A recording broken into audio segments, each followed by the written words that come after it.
டாக்டர்களை வரவழைத்ததை பற்றி கேசவனிடம் கேட்க, அன்னைக்கு நடந்த பிரச்சனைக்கு அப்புறம் சௌந்தரராஜும் காயத்ரி தேவியும் எங்களை சமாதானப்படுத்த தொடர்ந்து ட்ரை பண்ணிட்டே இருந்தாங்க. கொஞ்ச நாளைக்கு முன்னாடி கூட சந்தானத்துக்கு ட்ரீட்மெண்ட் கொடுக்க ஒரு நல்ல ஆயுர்வேத டாக்டர் இருக்கிறதா சௌந்தர் என்கிட்ட சொன்னாரு.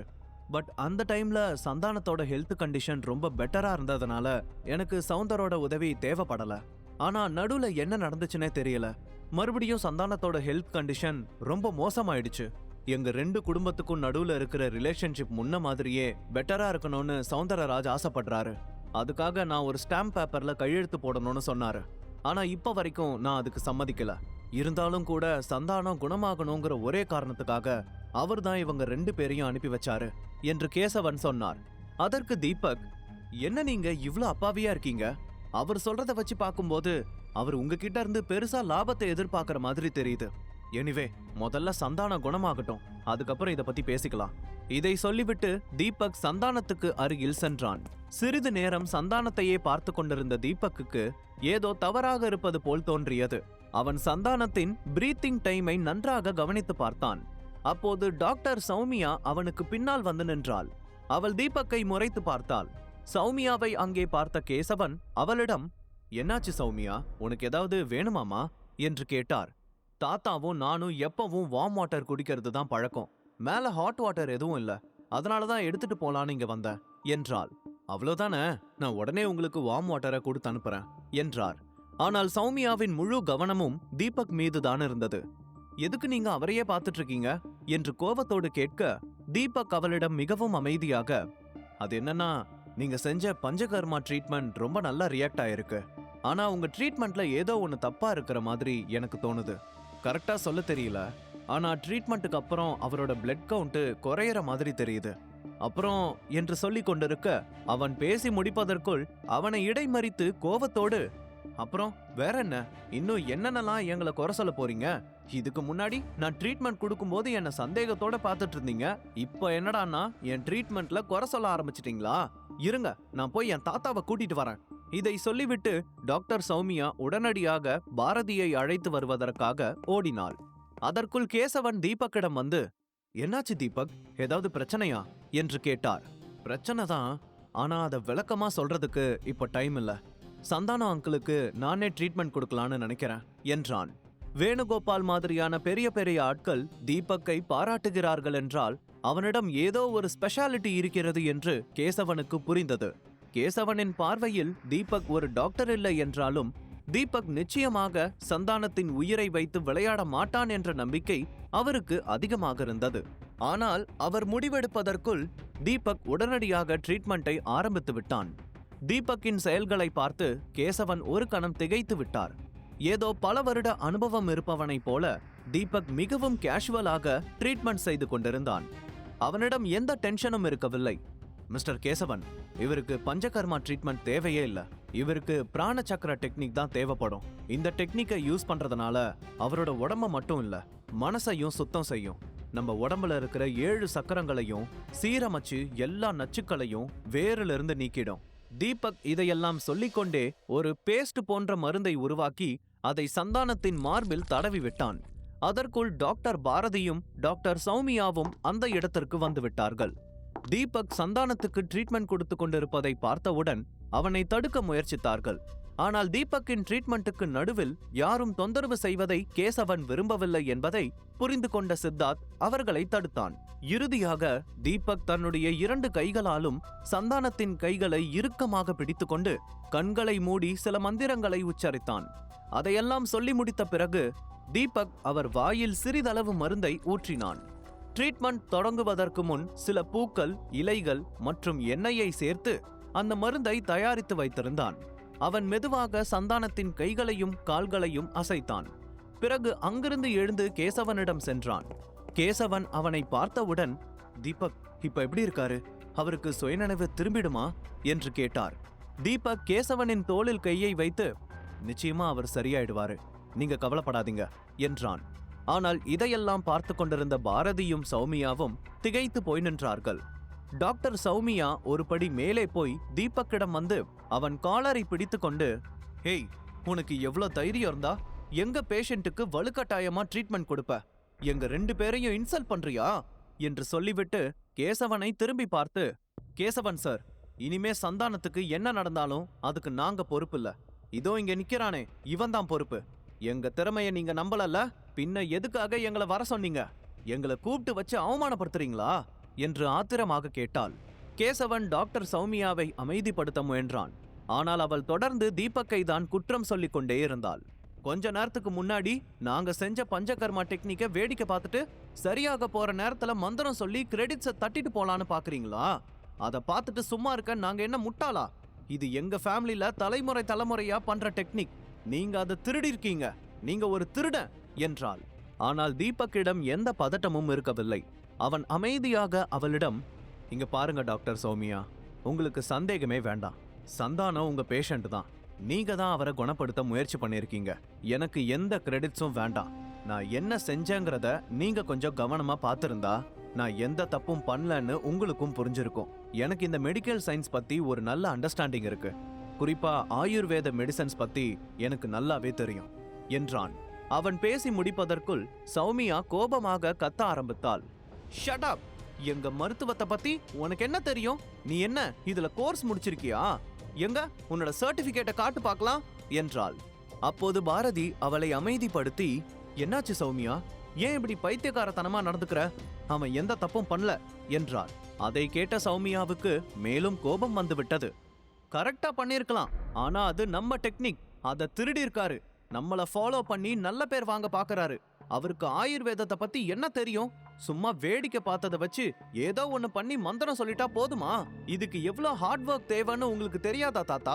அதுக்கெல்லாம் பொறுமையும் நுணுக்கமும் தேவை.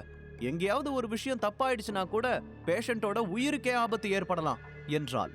இதை சொல்லிவிட்டு மீண்டும் கோபத்தோடு தீபக்கை பார்த்து, உங்க ட்ரீட்மெண்டால அவர் கண்டிப்பா உயிர் பழச்சுக்குவாருன்னு உங்களால உறுதியா சொல்ல முடியுமா என்று கேட்டாள். நீங்க ட்ரீட்மெண்ட் கொடுத்தப்ப கூட எங்க கிட்ட எந்த கேரண்டியும் கொடுக்கலையே. உங்க தாத்தாவே நான் எந்த தப்பும் செய்யலன்னு சொல்றாரு. ஆனா நீங்க எதுக்காக என் மேல இவ்ளோ கோவப்படுறீங்க? இந்த மாதிரி தொட்டதுக்கும் கோபப்படுறத நிறுத்துங்க. அது ஒரு டாக்டருக்கு அழகில்ல. பொதுவா டாக்டர்ஸுக்கு பொறுமையும் அமைதியும் தான் ரொம்ப முக்கியம் என்றான். இதை கேட்டவுடன் அவளுடைய ஈகோ தூண்டப்பட்டது போல் உணர்ந்தாள். நீ எனக்கு சொல்லி கொடுக்கறியா? உங்க டேலண்ட்ல உனக்கு அவ்வளோ கான்ஃபிடன்ஸ் இருந்தா என் கூட சேலஞ்ச் பண்ண வரியா என்றாள். என்னது சேலஞ்சா? நீங்க என்ன பேசுறீங்க? இது ஒன்றும் விளையாட்டு இல்ல சௌமியா. ஒரு பேஷண்டோட உயிர் சம்பந்தப்பட்ட பிரச்சனை. சந்தானம் சீக்கிரமா குணமடையணும்னு நாங்க எல்லாரும் ஆசைப்படுறோம். ஆனா நீங்க என்னடான்னா குழந்தை மாதிரி என்கிட்ட சேலஞ்ச் பண்ணிட்டு இருக்கீங்களே என்றான் தீபக். ஆனால் சௌமியா அவனை விடுவதாக இல்லை. அவள் தீபக்கை நோக்கி தன் விரலை நீட்டியபடி, ஏன் பயமா இருக்கா? எங்க உன்னோட குட்டெல்லாம் உடஞ்சிருமோன்னு பயப்படுறியா என்றாள். சௌமியாவின் பிடிவாதத்தை பார்த்த தீபக், சரி என்ன சேலஞ்ச் என்று கேட்டான். சௌமியா தீபக்கை ட்ரெஸ்ஸிங் டேபிளுக்கு எதிரில் அழைத்து சென்று கண்ணாடியை பார்த்தபடி நிற்க சொன்னாள். கவனமா கேளு. இங்க இருக்கிற மக்கள் 2 பேரை செலக்ட் பண்ணி அவங்க முகத்தை பார்த்தே அவங்களுக்கு என்ன டிசீஸ் இருக்குன்னு சொல்லணும் என்றாள். சௌமியாவின் வார்த்தைகளுக்கு தீபக் ரியாக்ட் செய்யவில்லை. அவன் இந்த சேலஞ்சை கேட்டு பயந்து விட்டான் என்று சௌமியா நினைத்தாள். அதனால் அவள் மீண்டும் அவரிடம், பயமா இருந்தா நான் காப்பி தான் அடிச்சேன், எனக்கு மருத்துவத்தை பத்தி எதுவும் தெரியாதுன்னு சொல்லிட்டு போயிடு, இல்லனா சேலஞ்சுக்கு வா என்றாள். எனக்கு எந்த பயமும் இல்ல மேடம். நான் உங்க சேலஞ்சுக்கு ரெடியா இருக்கேன். நான் இப்போ என்ன பண்ணணும்னு சொல்லுங்க என்றான். சௌமியா சித்தார்த்தையும் தீபக்கையும் தனக்கு எதிரில் நிற்க வைத்து, உங்க 2 பேரையும் நான் இப்ப செலக்ட் பண்ணிருக்கேன். நானே ஃபர்ஸ்ட் ஸ்டார்ட் பண்றேன். உங்க 2 பேரோட முகத்தையும் பார்த்து உங்களுக்கு என்ன பிரச்சனை இருக்குன்னு என்னால சொல்ல முடியும் என்றாள். முதலில் சித்தார்த்தின் முகத்தை பார்த்த சௌமியா, உங்களுக்கு கண்டினியூஸா வாமிட்டிங் ப்ராப்ளம் இருக்கு, கரெக்டா?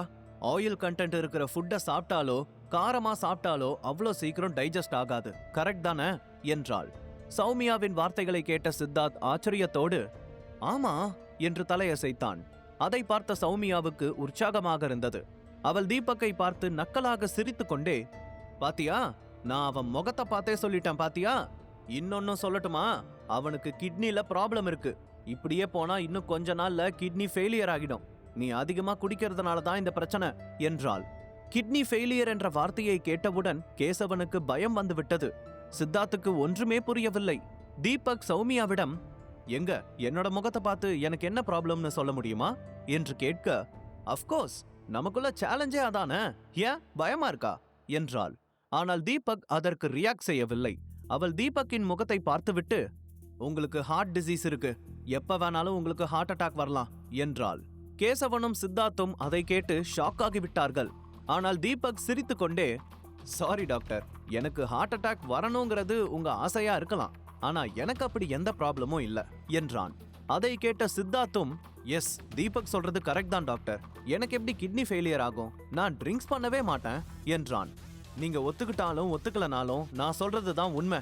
இதுல எனக்கு 10 இயர்ஸ் எக்ஸ்பீரியன்ஸ் இருக்கு. அதை வச்சு சொல்றேன், உங்களுக்கு கண்டிப்பா கிட்னி ப்ராப்ளம் இருக்கு. அதே மாதிரி அவருக்கும் ஹார்ட் டிசீஸ் கண்டிப்பா இருக்கு என்று உறுதியாக கூறினாள். சரி, அப்படியே வச்சுக்கலாம். சேலஞ்ச் படி இப்போ என்னோட டர்ன்.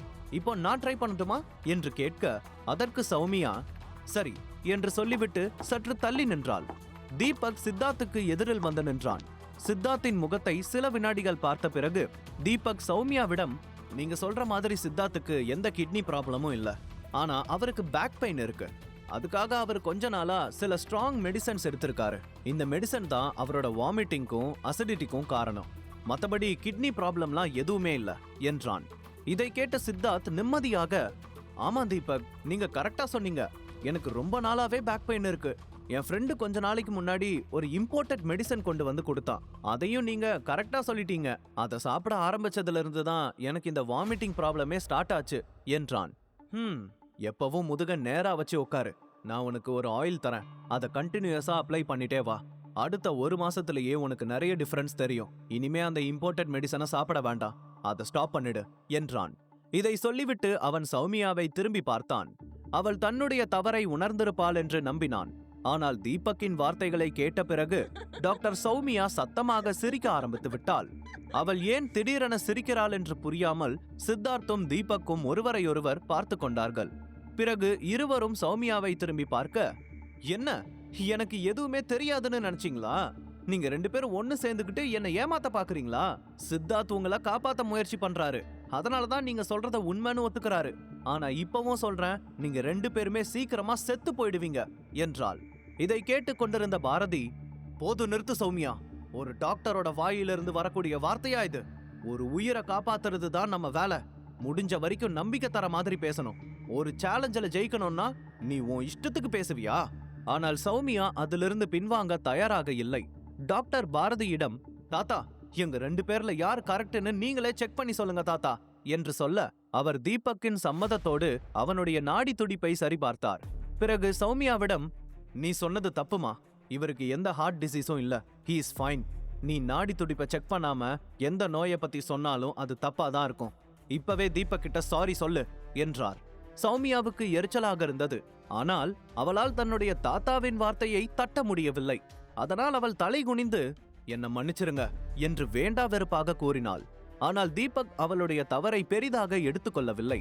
கேசவனும் சித்தார்த்தும் தீபக்கிடம் பேக் பெயின் பற்றி விசாரித்தார்கள். இதற்கிடையில் பாரதி தீபக்கை முறைத்து பார்த்தபடி மனதிற்குள், யார் இந்த பையன், இவனுக்கு எப்படி இதெல்லாம் தெரியும்? அந்த சித்தார்த்தோட முகத்தை பார்த்தே அவனோட பிரச்சனையை அப்படியே துல்லியமா சொல்லிட்டானே. இவன்கிட்ட ஏதோ ஒரு பவர் இருக்கு, இவன் மேல எப்பவும் ஒரு கண்ணு இருக்கணும் என்று தனக்குள் சொல்லிக் கொண்டார். தீபக்கின் ட்ரீட்மெண்ட்டுக்கு பிறகு சந்தானம் குணமாகி விடுவாரா? தனக்கு கிடைத்த அவமானத்திற்கு சௌமியா எப்படி பழி தீர்க்கப் போகிறாள்? டாக்டர் பாரதியால் தீபக்கிற்கு ஏதாவது சிக்கல் வருமா? முழு கதையையும் கேட்டு மகிழ பாக்கெட் FM ஆப்பை டவுன்லோட் செய்யுங்கள். லிங்க் டிஸ்கிரிப்ஷனில் கொடுக்கப்பட்டுள்ளது.